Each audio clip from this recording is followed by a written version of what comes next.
Welcome to Who's That Pokémon, the most in-depth Pokémon anime rewatch podcast on the entire internet. If you didn't know, this is a retrospective look back on the Pokémon anime series, episode by episode from the very beginning.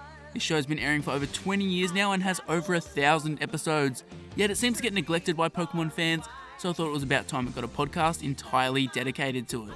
Today's first episode is the 19th episode of the Indigo League series titled Tentacool Tentacruel. The Japanese title for this episode is exactly the same.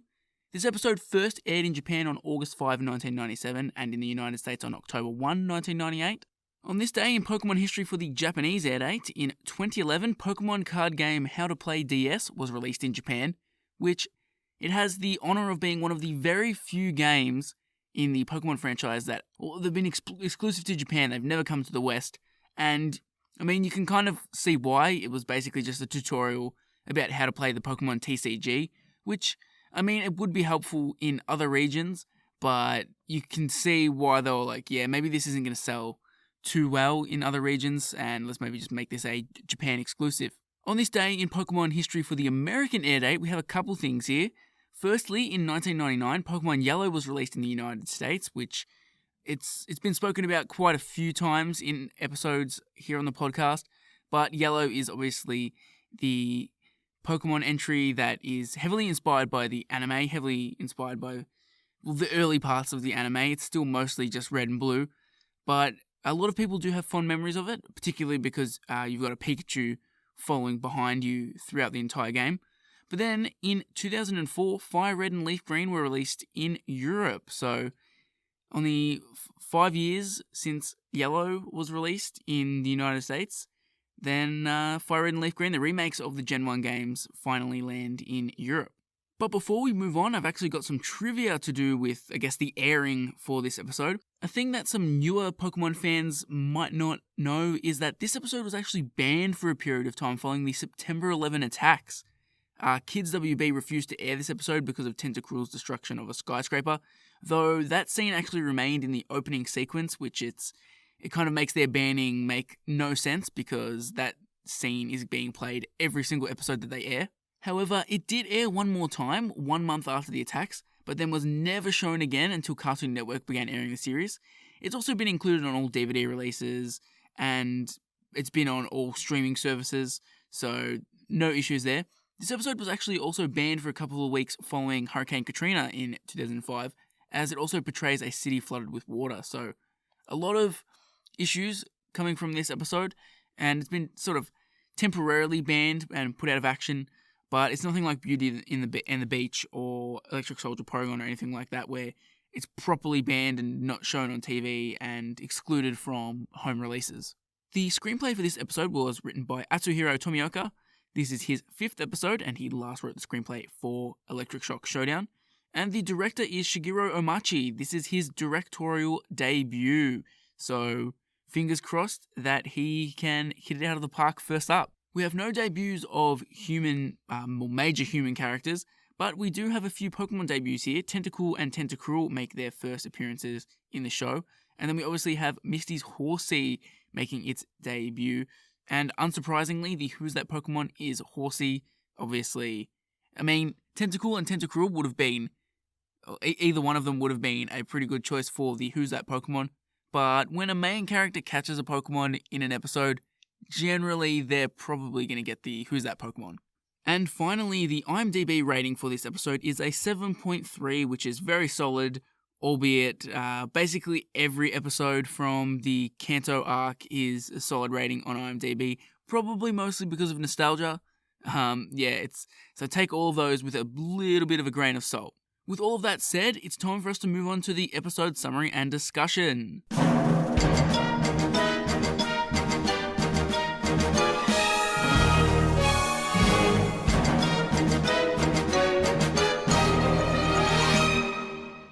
So things kick off with Misty spotting an injured Horsea in the water as she, Ash and Brock wait for the next boat to the mainland. The Horsea seems to be communicating a warning, painting an image with its ink, but Misty doesn't understand it and tries to catch it. Before she catches the Horsea, however, there's an explosion and a boat is destroyed.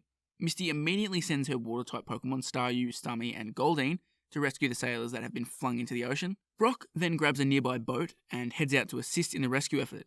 The sailors are paralysed and mumble about what caused their ship to explode.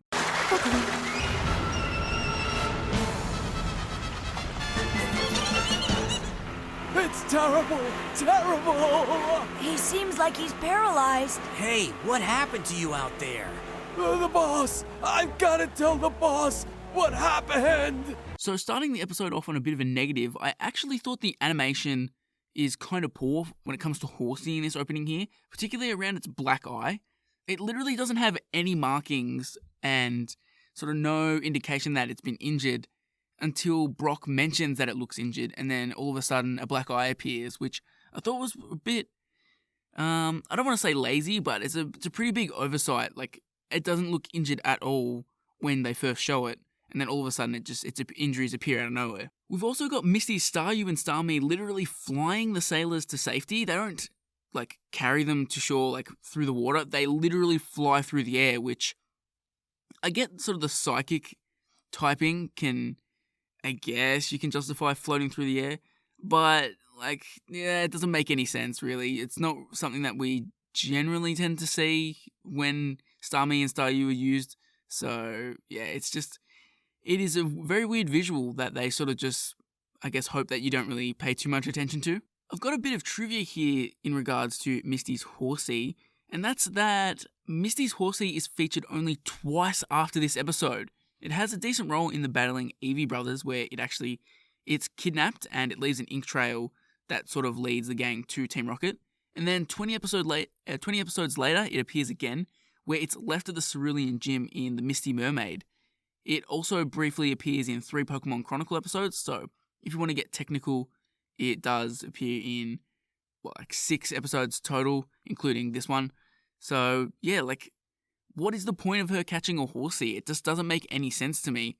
Why did they go through the effort of writing her an episode where she catches a Horsea?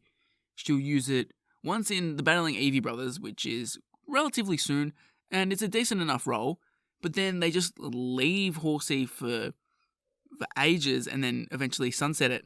I can probably see why they didn't use it as much, probably because it's a pure, water Pokemon, and the way Horsea is designed, it doesn't make any sense for it to move on land.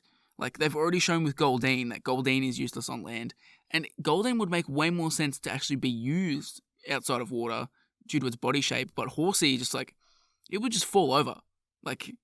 If it's trying to stand up on solid ground, obviously Pokemon, it's not realistic animals, but yeah, I can see probably that being why the writers didn't utilize it that much. But then in that case, why even let Misty catch it in the first place? Why bother?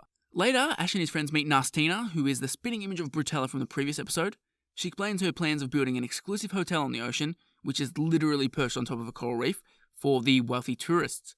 However, her building plans are upsetting the local Tentacool and Tentacruel population, who have been attacking her construction site. She wants the Pokemon exterminated and offers a $1 million reward, which Ash and Brock are eager to accept.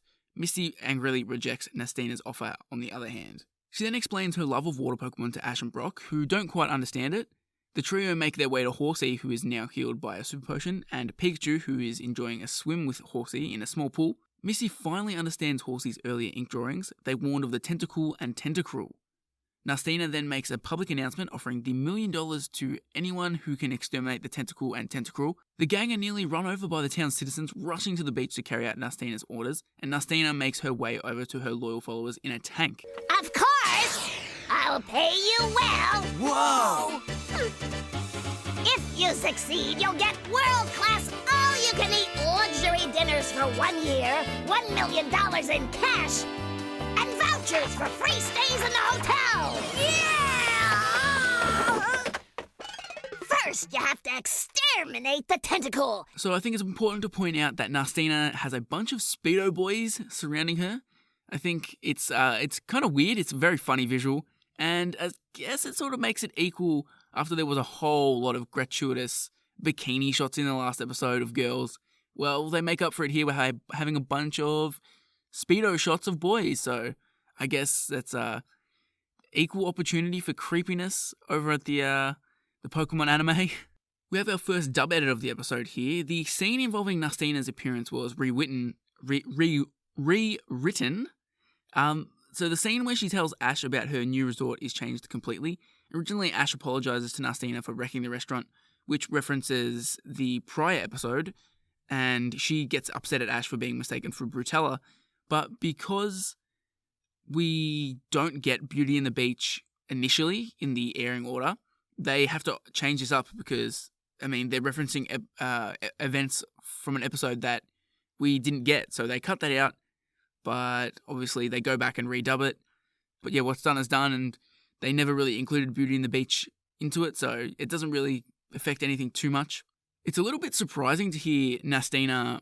Firstly, Nastina is going to give away $1 million in cash just for killing a bunch of Pokemon. That seems like a really easy way to make $1 million. But also, the way that they just sort of flippantly talk about literally like murdering Pokemon, extinguishing them. God, I'm tripping over words left, right, and center here.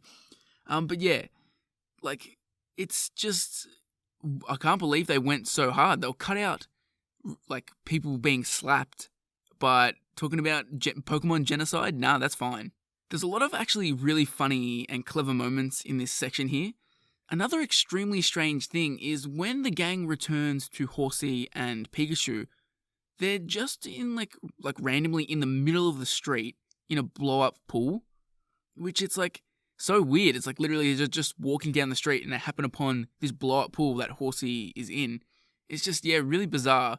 And yeah, kind of a weird place to leave an injured Pokemon just in the middle of the street. You didn't take them to a Pokemon Center. You didn't take it with you. You just thought, you know what? Blow up the pool, chuck some water in there, and we'll duck out and we'll head back and hope that it's still there. In addition to that weirdness, we also have a bit of a sort of continuity error here because Pikachu was with Ash and the others when they first meet Nastina, but then when they leave from that meeting and go back to see Horsea, Pikachu's actually waiting with Horsea. So, yeah, it's just either Pikachu's teleporting around or they sort of stuffed up there. And just sort of jumping back to the Pokemon murder aspect here, everybody in this town is so eager to commit Pokemon genocide. Like, they are all tripping over each other to try and murder some Pokemon. And I get $1 million is quite a lot of money, but they're going absolutely insane. They've just dropped all morals at the side of $1 million. And this seems like, Nastina is building a resort for rich people, so you would assume a lot of people holidaying in this area were already rich. Like, do you need that $1 million? I don't know if you do. And finally, obviously, the absurdity of Nastina actually having a tank. It's just, it's not as weird as Beauty and the Beach, but it's sort of continuing along the similar lines of the weirdness. And just before we move on, like Brutella, Nastina is also voiced by Katie Rogers. No surprise there because they're essentially played off as the same character. So Team Rocket shows up and they eagerly offer help to Nastina and they set out on their boat. They plan on using their super secret stun sauce on the Pokemon and then selling them at a fish market for more money. However, their boat is soon surrounded by thousands of angry Tentacool, one of whom blasts the stun sauce with a ray gun type attack and destroys the boat. The sauce lands on that same Tentacool, but instead of being stunned, it evolves into a Tentacool hundreds of times the normal size of a Tentacruel, and it promptly begins a citywide rampage. The Tentacool then overwhelmed the land, while the giant Tentacruel causes a massive tidal wave that floods Porta Vista. Meowth is captured by the large Tentacruel and it's used as a mouthpiece.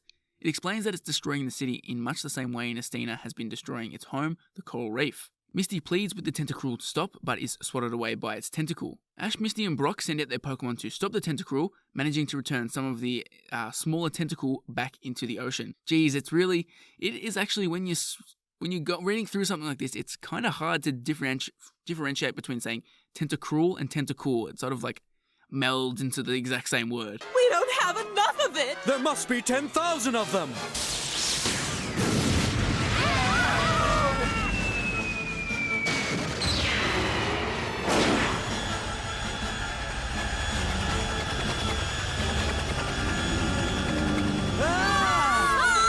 We supersized it!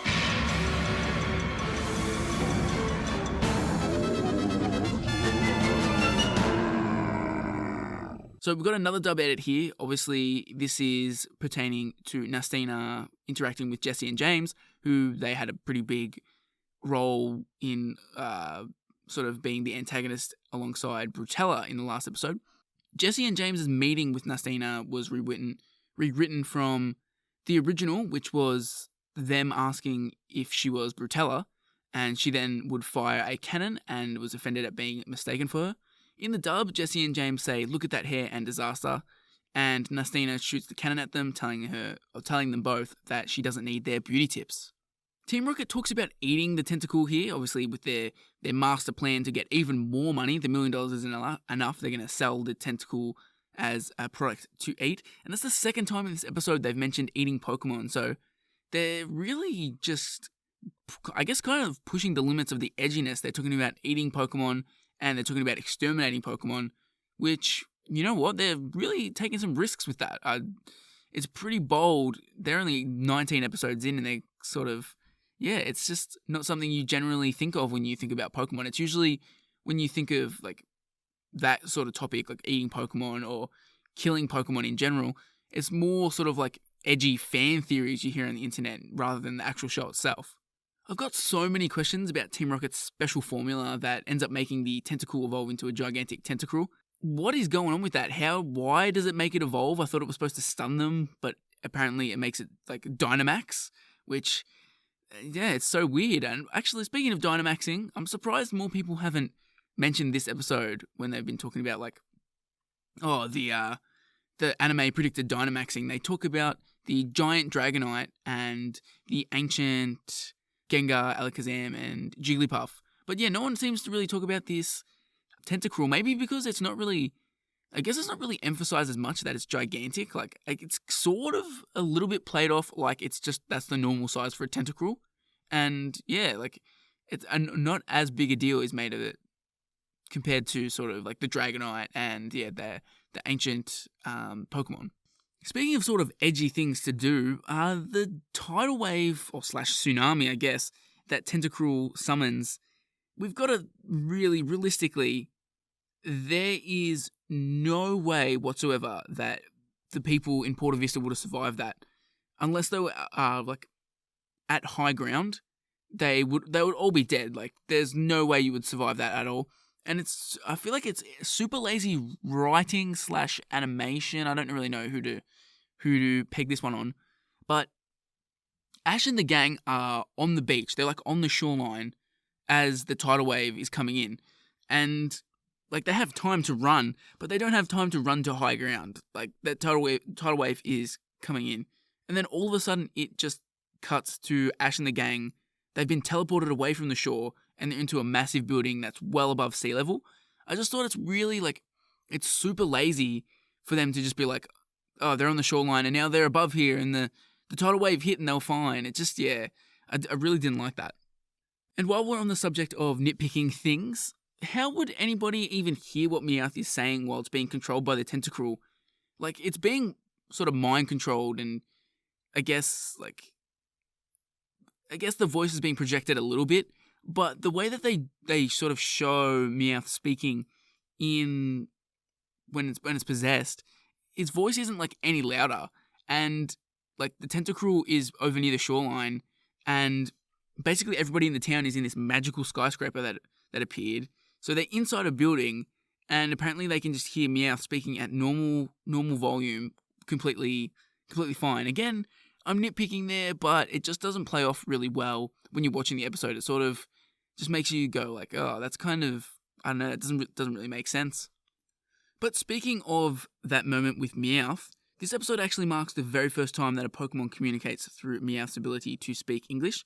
And while it's not like entirely confirmed, there is a noticeable similarity between the scene where Tentacruel is speaking through Meowth and a scene from Independence Day where an alien speaks through the body of a scientist. And like in both cases, a voiceless creature covered in tentacles telepathically speaks through another being in order to make sort of its objectives known to its sort of captive audience. So considering just how many episodes in the past, like 5 or so that I've covered, have been like genuine parodies and homages and that sort of thing to popular movies, it would not surprise me if they did this definitely as a nod to Independence Day. They seem to be really going heavily on the movie parodies. And finally, we have an error here that we really need to address, and I think it's probably one of the most prominent and well-known errors because it's also featured in the opening. There's actually quite a lot of animation from this episode that's featured in the opening, coincidentally. But we see Brock's Zubat being able to carry Ash's Squirtle while flying, despite not having any visible way of doing so. It doesn't have any arms or anything. And as I mentioned, this is actually the final scene the final episode footage that is featured in the Pokemon theme. So a lot of people have seen it, and yeah, it just doesn't make any sense. Zubat's basically like glued to Squirtle, and I think they really could have actually made this make sense. Instead of having Squirtle with Zubat, they should have had Bulbasaur with Zubat, because realistically, Bulbasaur could use its vines to wrap around it, and that would work. So you just immediately have completely averted that error there entirely if you just sort of kind of think it through. And the second time that they show Squirtle and Zubat together, Squirtle is actually surfing on Zubat's back, which I don't know why they didn't just make it like this in the first place. I guess they kind of wanted the nice sort of neat shot of all of the flying type Pokemon carrying the non-flying type Pokemon, and they didn't want one to actually be riding on the back of it. But again, it just doesn't make any sense. It's actually really ridiculous to watch a Zubat somehow carrying Squirtle. So the Tentacruel doesn't understand why the Pokemon would fight on the side of the humans, but then Misty stops it in its tracks. She climbs to the top of a building and pleads with it to stop its rampage. She tells the Tentacruel that the humans now understand that what they were doing was wrong, and that the hotel won't be built on the coral reef. Tentacruel replies that if their homes are attacked again, they will not stop the destruction. It then tosses Meowth into a Ferris wheel in the previously destroyed amusement park, which then collapses and causes Meowth to reawaken. Tentacruel then slowly goes into the ocean, followed by the Tentacle. Nastina attempts once again to destroy the Tentacruel, but has her face blocked by Horsea's ink before being whacked into the air by the Tentacruel's tentacle. The giant Tentacruel calmly slips into the blue sea, and Misty promises that the townspeople will not forget. Meanwhile, Nastina crash lands into Brutella's construction site of her restaurant and destroys it in the process. Please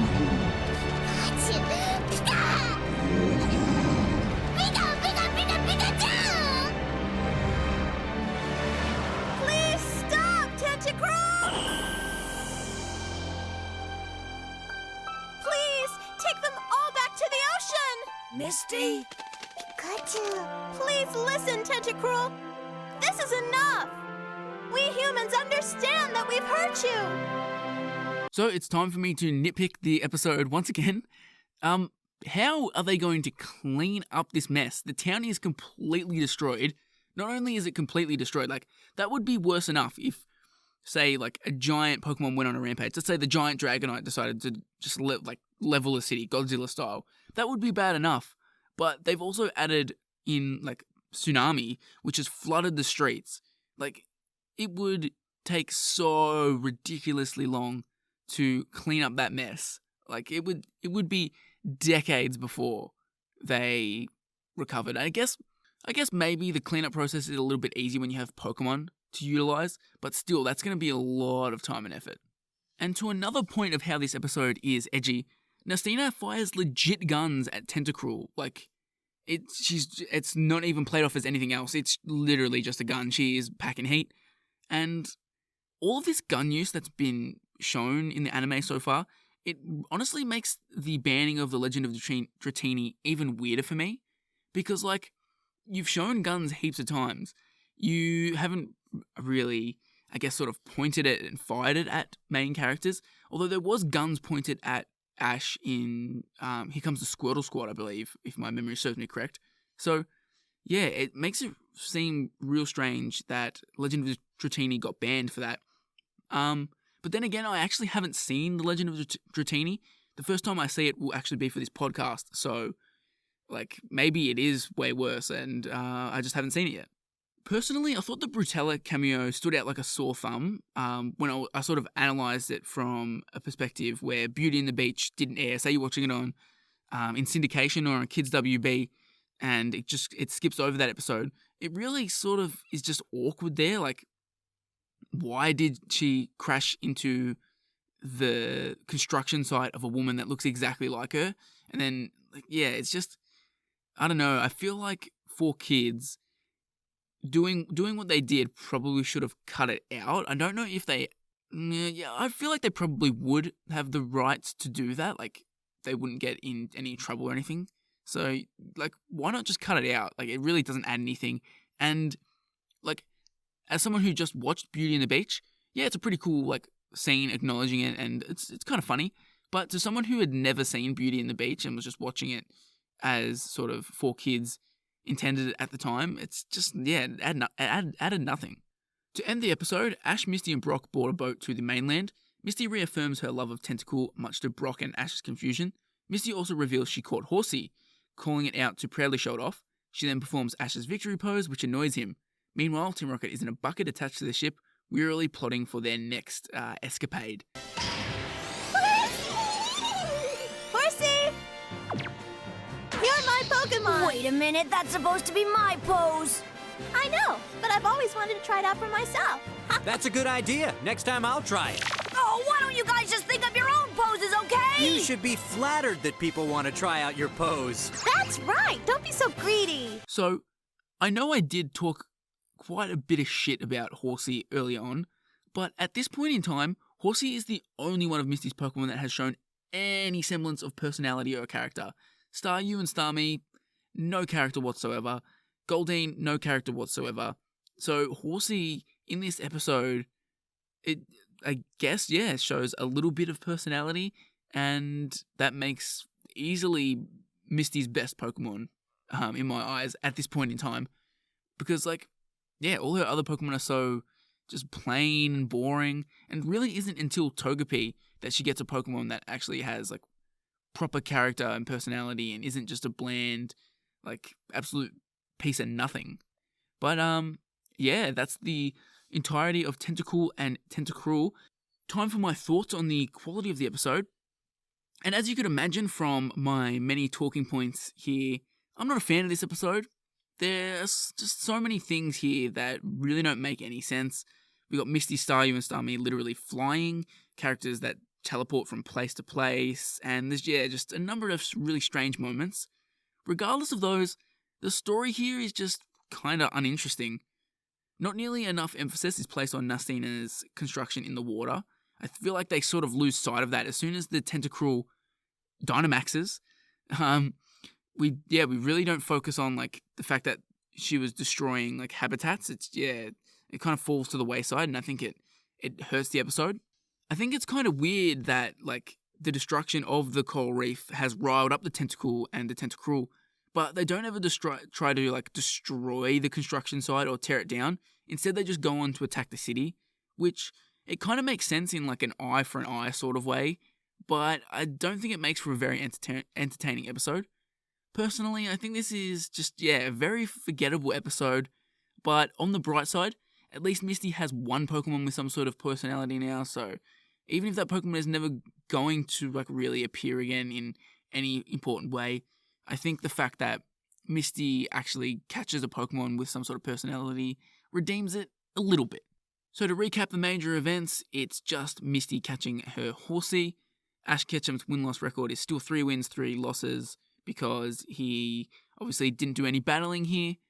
And yeah, with all that said and done, it's time to get to our question of the episode.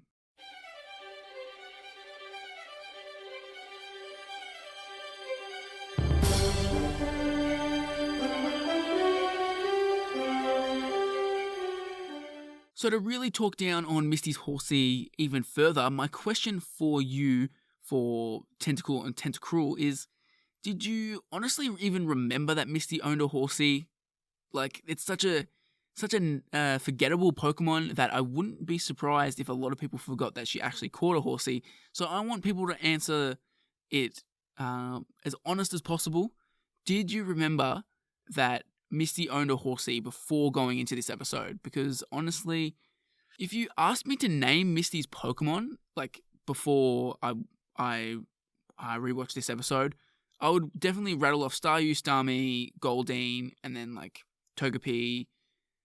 And then, like, I don't think I would get Horsea, particularly, like, if you're just asking me to answer for Kanto. Like, I don't know if I would remember that she had Horsea. That does us for our first episode. Let's jump into our second episode of the week now. The next episode up here is the 20th episode of the Indigo League series titled The Ghost of Maiden's Peak. In Japan, the episode was titled The Ghost Pokémon and the Summer Festival. This episode aired on August 12, 1997 in Japan and on October 2, 1998 in the United States.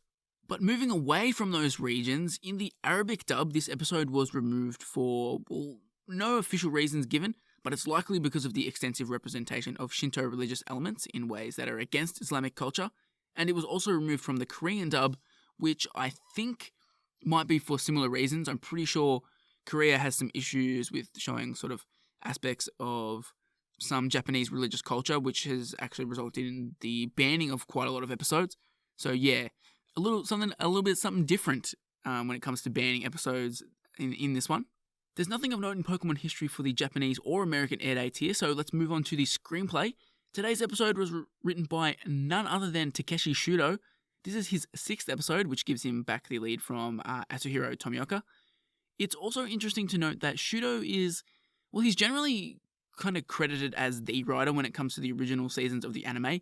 If you go, if you type in Takeshi Shudo into YouTube, you'll probably find like half a dozen videos where people are just absolutely praising the fuck out of him as if he is like the one guy on the Pokemon anime.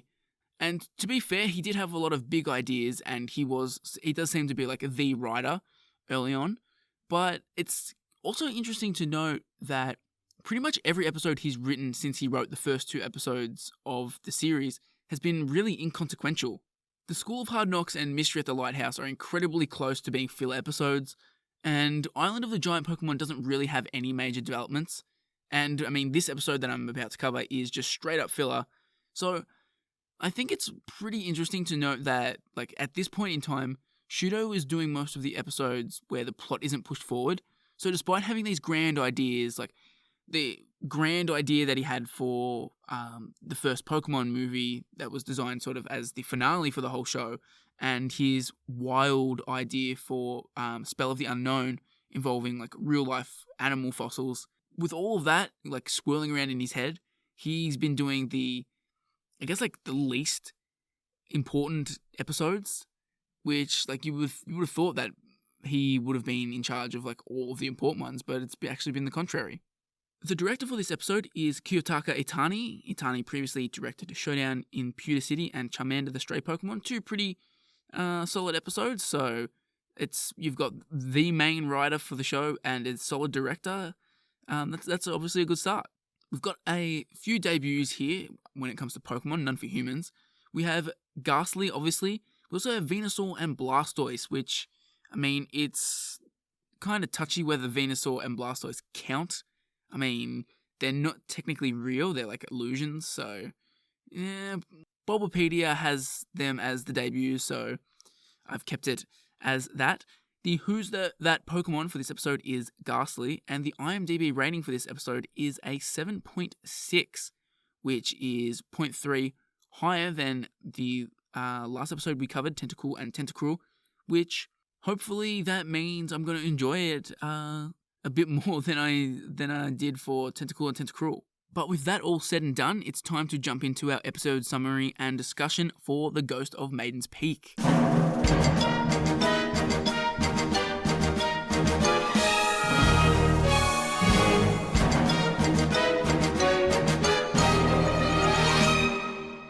So the gang is travelling by ferry from the holiday resort of Porta Vista to Maiden's Peak, and Ash and the gang find out that they have arrived just in time for the annual summer festival.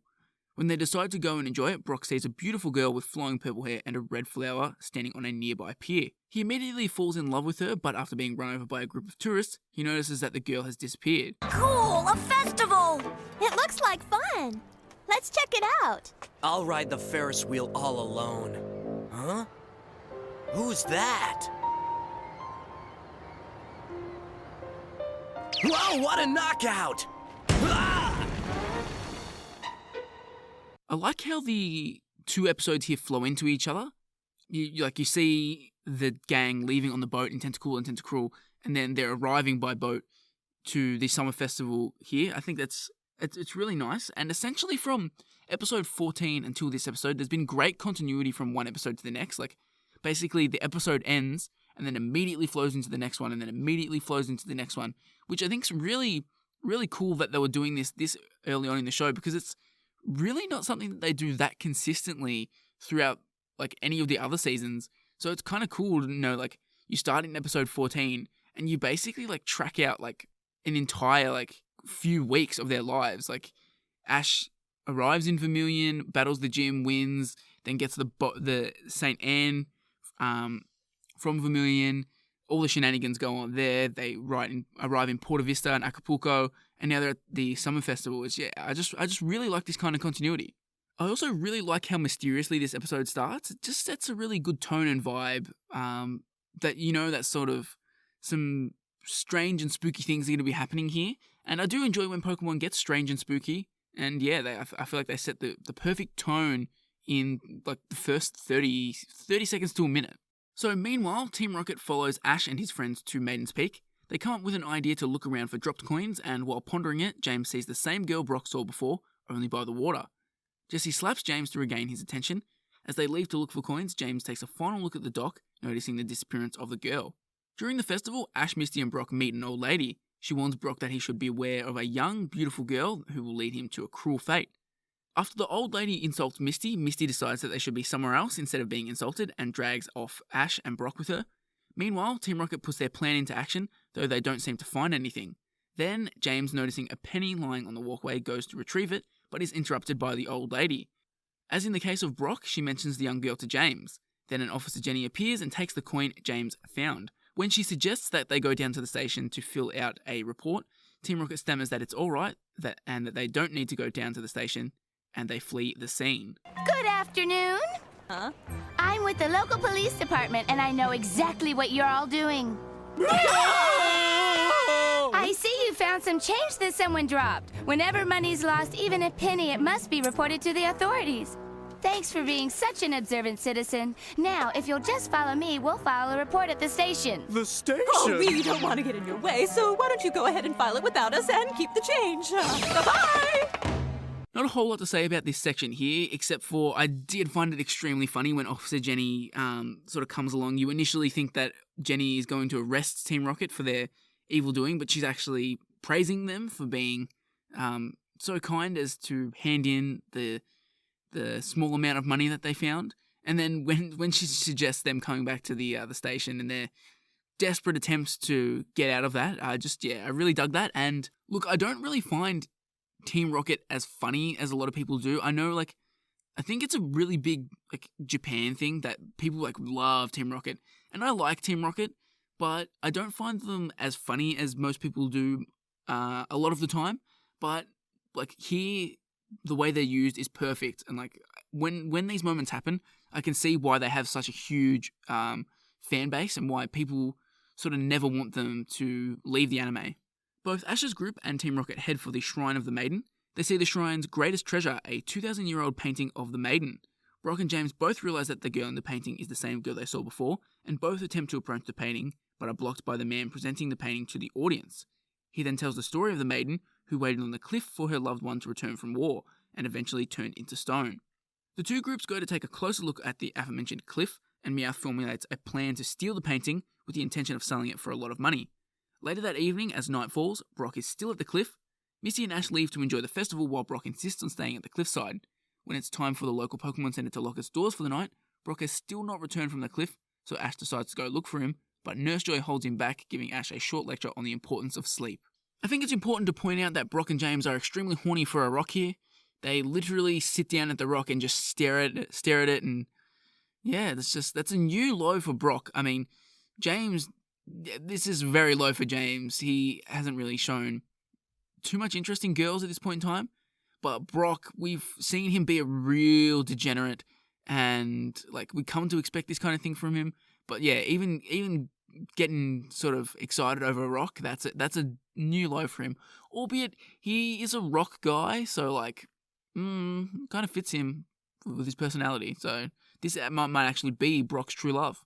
I also found that Brock being in like a real trance while looking at the rock is genuinely creepy. Like the way he just does not take his gaze off it and has such a sort of monotone voice when Ash and Misty try to get him to come back to the festival. It is like really creepy, and like I didn't expect much going into this episode. I really don't remember it all that fondly, and I was sort of thinking, oh, this is going to be kind of a shitty filler. But like moments like this actually sort of stick with me and have kind of turned my opinion on the episode. But before we move on, I have to mention Nurse Joy enforcing a bedtime curfew on Ash is just hella weird. Like, she doesn't let him go outside because sleep is important. It's just, I guess they sort of need something to stop Ash from going out and grabbing Brock, and sort of like they needed him to not go out there and do that so they could prolong the story. But yeah, it's just, I don't know, you could have come up with something better for that. You could have just had Ash and Misty fall asleep, I guess. But like, it's very reminiscent of the sort of the lazy roadblocks that Game Freak would put into the games, like the people that in Unova that talk about their dancing for no reason. Like it comes off like that.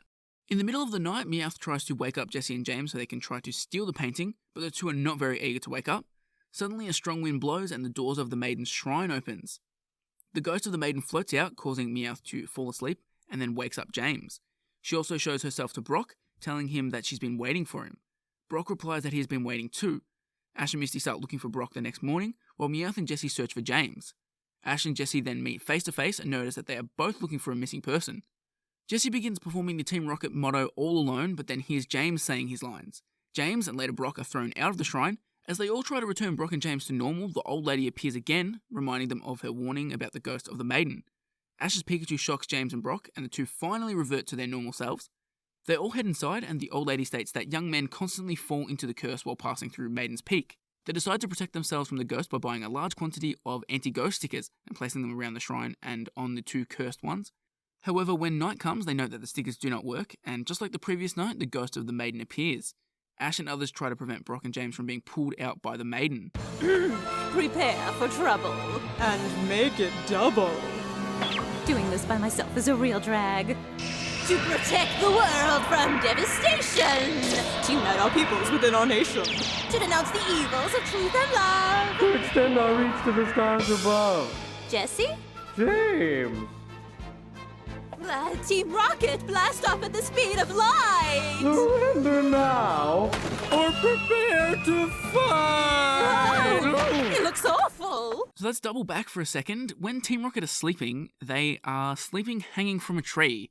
Very similar to the way that they were just hanging from the tree in Challenge of the Samurai when they were surrounded by all the Metapod or Beedrill. I can't remember if they were Beedrill or Metapod. It's really weird. Like, why are they hanging from the tree? Why are they sleeping like that? Go to the Pokemon Center. Just sleep on the ground. Why are you doing that, you weirdos? I did get a big kick out of Jessie doing the motto by herself. I think actually this episode, like I was saying, this episode probably has done the most to win me over when it comes to Team Rocket. Like, they have so many really funny moments. And yeah, I think as I go through this podcast, I'm sort of like coming around on Team Rocket more and more. I'm sure when I get to Johto and the endless filler where they just have about 6 billion mechs, every episode basically devolves into them using a boring mech. I feel like my opinion will swing back around, but for the time being, I'm quite enjoying Team Rocket. After being shot with a bazooka by Jessie, the ghost of the Maiden summons several skull-like ghostly apparitions. Ash tries to identify them with his Pokédex, but with no result. However, the Pokédex is still searching for one, and when Ash points the Pokédex at the ghost of the Maiden, it identifies her as a Gastly, who is impersonating the old lady as well. Since Gastly's disguise has been revealed, it transforms back to its normal form. Ash then challenges it to a battle. Ash commands Pikachu to start the battle, but Gastly summons a living mousetrap to scare Pikachu off. Meowth states that mousetraps do not work on him, but Gastly summons a ball for him to play with, distracting him. Jessie then sends out Ekans, only for it to be scared off by Gastly's newly summoned Mongoose. James commands his Coughing to attack with the Poison Gas attack, but the Mongoose puts on a gas mask and stomps Coughing down. Pokemon entry found. Gastly, a ghost Pokemon. It is usually invisible. Its specialty is hypnosis. Gastly? You're really a Pokemon? So you finally figured it out. Sometimes I'm the ghost of the 2,000-year-old maiden. And sometimes I'm the mysterious old woman. But no matter what the disguise, I'll always be... Awfully ghastly. So there's a Pretty big error here. James commands his Coughing to use poison gas at the end here, which Coughing could actually not legally learn in a Generation 1 game unless it was traded back from Generation 2. At the time of this episode's original airing, no Generation 2 games had actually been released, so Coughing had no way whatsoever to learn poison gas. So, I mean, it makes sense. Coughing probably should have known poison gas from the very start, and I can see why they used it. But yeah, it's an error because, I mean, at this point in time, it couldn't be learned. We've also got a couple of dub edits here. The first is that the ball that Meowth is playing with had the word matatabi, meaning catnip, which was erased from the dub because I guess they don't want to sort of imply that Meowth is getting high here. We also have a dub edit when it comes to the mongoose here. The mongoose says mongoose in the vein of a Pokemon in the original, so like the way Squirtle just says Squirtle, Squirtle, the mongoose was saying mongoose. But in the dub, it says dinner time, which, I mean, I don't know why. I guess maybe 4Kids thought it wouldn't play, like audiences wouldn't really understand it, and they would just think it was weird, but I don't know, give your audience some credit. I did really like the detail of Ash utilizing Dexter to find out that the ghost is just Gastly here.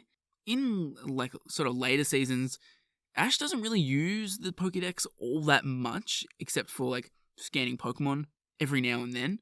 But in these earlier episodes, he does sort of use it as like a nice utility that has a range of uses. And while he is just scanning a Pokemon here, I do like that it's sort of revealing that Gastly has been creating all of these different illusions.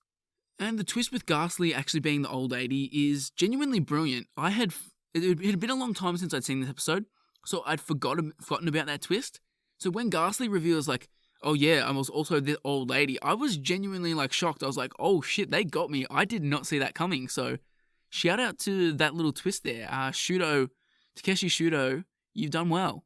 So Ash decides that it's his turn again and calls out Charmander.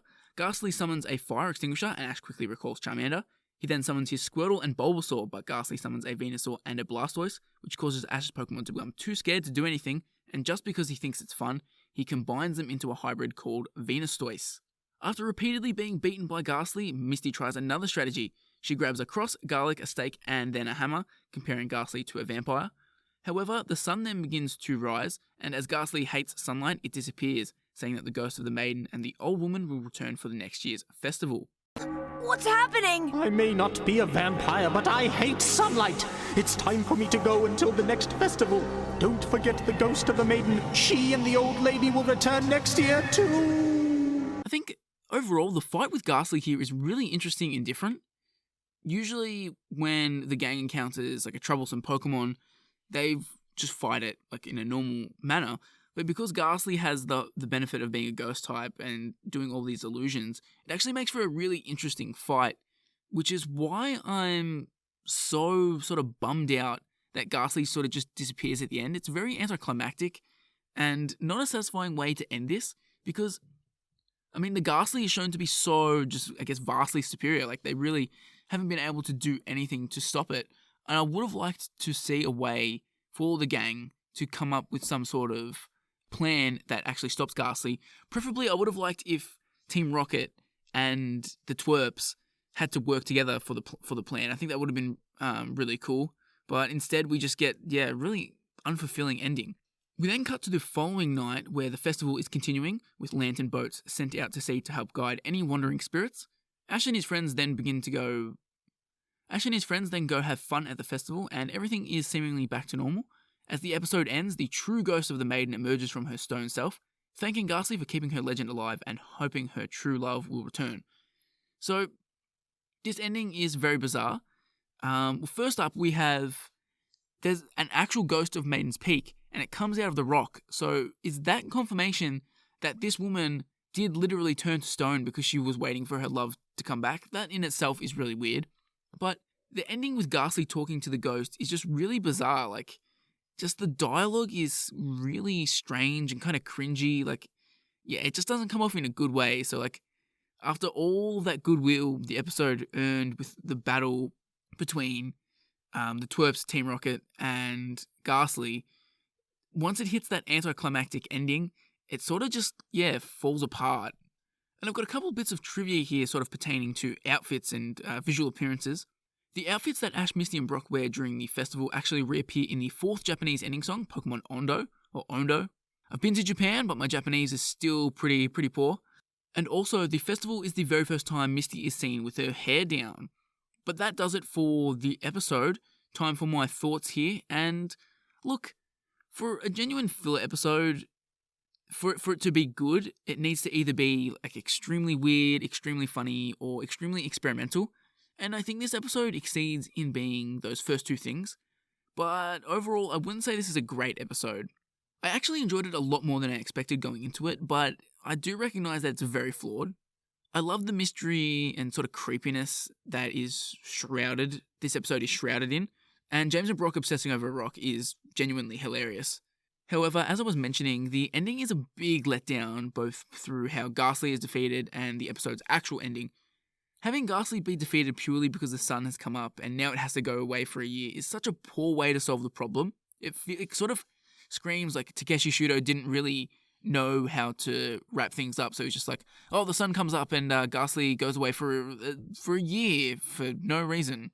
And obviously, as I also mentioned, Gastly conversing with the actual ghost is just really bizarre, particularly because they talk about some extremely strange things, and Gastly even talks about how it's going to make a bunch of money next year, which is like, I don't know. Overall, it's a fun episode, but not one of my favorites. If it tidied up a few of those areas, maybe it could be in the upper echelon of episodes so far, but yeah, look, I enjoyed it more than I was expecting, and it's a serviceable episode. I wouldn't say it's a thumbs down or anything. So a recap of our major events here. It's one thing, James's coughing is revealed to know poison gas. Very, very loose definition of major here. And really, the past two episodes have been pretty light on major events. Obviously, Misty caught Horsea, but knowing the way that Horsea ends up, like it's really minor. And then you add this in here, it's basically we've basically just had back-to-back filler episodes almost. And obviously Ash Ketchum's win-loss record is still 3 wins, 3 losses, which means we move on to our second Pokemail question for the episode.